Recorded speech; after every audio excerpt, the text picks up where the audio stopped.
ساہون غافل ہیں. ساہون کے روٹ لیٹرز ہیں سین، ہا، واؤ. مطلب ہے اس کے غافل ہونا، بھولنا، بے خبر ہونا. الذین وہ جو، ہم وہ، عن صلاتہم اپنی نمازوں سے، ساہون غافل ہیں. بامحاورہ ترجمہ اس آیت کا، وہ جو اپنی نمازوں سے غافل رہتے ہیں. اب یہاں پر جو ہے اس صورت میں یہ جو یہاں سے آیات سٹارٹ ہو رہی ہیں، یہ 4 آخری آیات جو ہیں یہ علیحدہ سے اتری ہیں فویل للمصلین سے لے کر، اور یہ منافقین کے بارے میں ہیں جو کہ بظاہر تو مصلحتاً مسلمان ہو گئے تھے مگر دل سے مسلمان نہیں ہوئے تھے. دل ان کے کافروں کے ساتھ ہی تھے اور وہ مجبوری سے خود کو مسلمان شو کرنے کے لیے نماز روزہ رکھتے تھے. اب ہم یہ نہیں کہہ سکتے کہ بس یہ آیات اس وقت حالات کے لیے اور ان لوگوں کے لیے تھی، بلکہ قرآن کا یہ پیغام قیامت تک کے آخری انسان کے لیے ہے. قرآن کے بعد کوئی اور کتاب، کوئی الہامی کتاب نہیں آنے والی، تو یہ پیغام قیامت تک کے آخری انسان کے لیے، خاص طور پر سارے مسلمانوں کے لیے، اور پھر اسپیشلی نمازیوں کے لیے یہ آیات ہیں. تو یہاں پر 2 کیٹیگریز نمازیوں کی بتائی گئی جن پر ہلاکت ہے. ایک تو آج ہم نے پڑھی کہ وہ جو نمازوں سے بے خبر ہیں، ایک انشاءاللہ اگلے لیسن میں پڑھیں گے، تو اسی کو اب ہم ڈسکس کریں گے. تو اب دیکھتے ہیں کہ ایسی کیا بے خبری ہے نمازیوں کی جس کی وجہ سے ان پر ہلاکت کی آیت اتری. نماز سے بے خبر ہیں مطلب وہ بے پرواہ ہیں نماز سے، ان کی زندگی میں نماز اہم ہے ہی نہیں. جیسے کچھ لوگ ہوتے ہیں کہ جمعے کے جمعے ہی نماز پڑھتے ہیں، جمعے کی نماز پڑھنا ہی فرض سمجھتے ہیں. کچھ عید کے عید ہی نماز پڑھیں گے، جیسے صرف یہی نمازیں ان پہ فرض ہیں. اگر ٹائم مل گیا دنیاوی کاموں سے تو پڑھ لی، ورنہ کوئی بات نہیں، کوئی غم ہی نہیں ہے کہ نماز فوت ہو گئی ہے. اور وہ کہتے ہیں آگے سے کہ اللہ کو کوئی بھی نیکی پسند آ گئی تو ہم معاف کر دیے جائیں گے.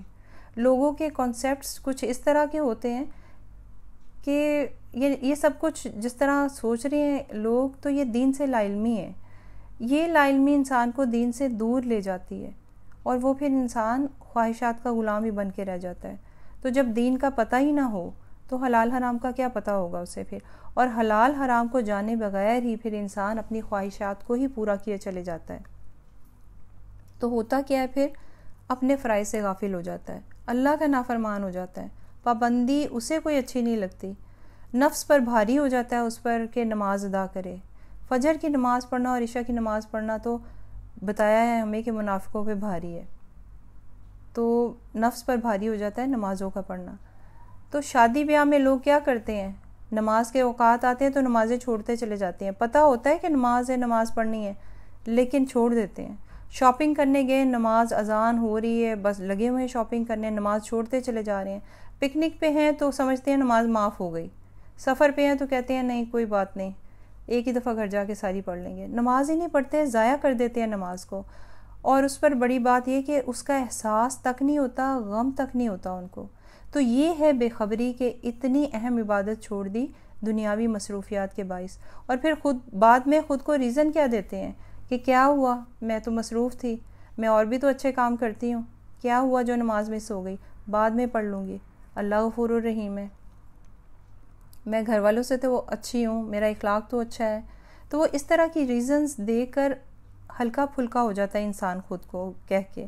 تو کچھ ایسے لوگ بھی ہیں کہ وہ اچانک ہی پھر کہتے ہیں اوہ ہم تو بھول گئے کہ نماز بھی پڑھنی تھی.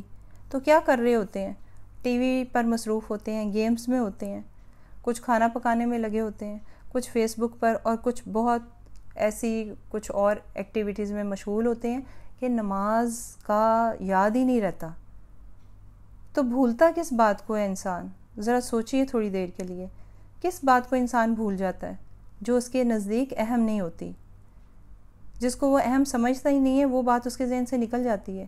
ورنہ جو بات اہم ہوتی ہے اس کے لیے وہ نوٹ لکھ کر لگاتا ہے، الارم لگاتا ہے، دوسروں کو یاد دلانے کے لیے کہتا ہے. کس کے لیے؟ جو بات ان کے نزدیک اہم ہوتی ہے. تو جو جان بوجھ کر نماز کو نظر انداز کر دے، بے پرواہی اختیار کرے، تو اس کے لیے پھر ہلاکت ہے. اب آپ خود سوچیں کہ کیا یہ وعید صحیح نہیں ہے پھر، کہ جب اس طرح انسان کرے تو کیا سزا واجب نہیں ہے اس پر پھر. اب ایک اور چیز اس کے بارے میں دیکھیے. اب اس لفظ ان صلاتہم کے نمازوں سے ساہون بے خبر ہیں، غافل ہیں.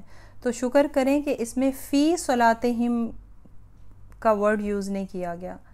فی صلاتہم کا مطلب ہے کہ نماز میں. اگر ہوتا فی صلاتہم ساہون کہ وہ اپنی نمازوں میں بے خبر ہو جاتے ہیں تو ہم سب اس وعید میں اس وعید کی لپیٹ میں آ جاتے. وہ کیسے؟ کیونکہ فی صلاتہم ساہون کا مطلب ہے کہ نماز کے اندر کوئی بھول چوک ہو جائے. تو اس سے تو کوئی بھی مسلمان، کوئی بھی انسان جو ہے مبرہ نہیں ہے. یہاں تک کہ نبی پاک صلی اللہ علیہ وآلہ وسلم بھی، کیونکہ انہوں نے بھی سجدہ سہو کیا تھا. تو اللہ تعالیٰ کو پتہ ہے، الا یعلم من خلق، کیا وہی نہیں جانے گا جس نے پیدا کیا ہے؟ کہ انسان سے بھول چوک ہو جاتی ہے، اور شیطان تو ازل سے ہمارے ساتھ لگا ہوا ہے جو ہمیں بھلا دیتا ہے. تو یہ بھول چوک معاف ہے. جو پابندی سے نماز پڑھتا ہے لیکن وہ کوشش کرتا ہے خشوع و خضوع سے نماز پڑھنے کی، لیکن پھر کہیں پہ بھول جاتا ہے، تو اس کے لیے ہمیں تعلیم دی گئی ہے سجدہ سہو کی، کہ سجدہ سہو کر لیا جائے. تو شکر کریں کہ فی صلاتہم اس آیت میں نہیں ہے، ورنہ تو ہم سب ہی اس کی لپیٹ میں آ جاتے. تو ساہون میں سین ہا واو سہو کا لفظ موجود ہے. سجدہ سہو جب ہم کرتے ہیں، یعنی کچھ بھول جائیں، کمی بیشی ہو جائے، تو سجدہ سہو کی ادائیگی کرتے ہیں. تو بہرحال آج کا یہ لیسن یہاں تک ہی تھا. اگلی آیات کو انشاءاللہ اگلے لیسن میں دیکھیں گے. جزاکم اللہ خیرا کثیرا. السلام علیکم ورحمۃ اللہ وبرکاتہ.